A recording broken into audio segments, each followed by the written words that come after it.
হরে কৃষ্ণ।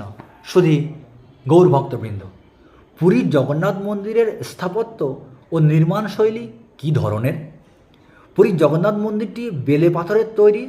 1161 খ্রিস্টাব্দ নাগাদ মন্দির প্রতিষ্ঠা করা হয়। এই নিয়ে ঐতিহাসিকদের মধ্যে বিস্তর দ্বন্দ্বও আছে। মন্দিরের 4টি দ্বার, উত্তর দ্বার, দক্ষিণ দ্বার, পূর্ব দ্বার ও পশ্চিম দ্বার। উত্তর দিকের দরজাটি হস্তিদ্বার, দক্ষিণ দিকের দরজা অশ্বদ্বার, পূর্ব দিকের দরজা সিংহদ্বার এবং পশ্চিম দিকের দরজা ব্যাঘ্রদ্বার।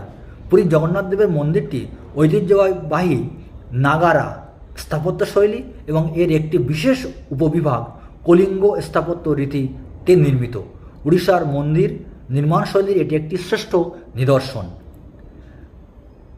রেক দেউল, মন্দিরের মূল গর্ভগৃহ বা বিমানটি, যেখানে জগন্নাথ, বলরাম ও সুভদ্রা মহারানী অবস্থান করেন, একটি উঁচু বক্রাকার পিরামিড বা চূড়ার আকারের নির্মিত। পীড়া দেউল, গর্ভগৃহের সামনের দিকের মণ্ডপ বা নাট মন্দিরগুলো ধাপযুক্ত পিরামিড আকৃতির হয়।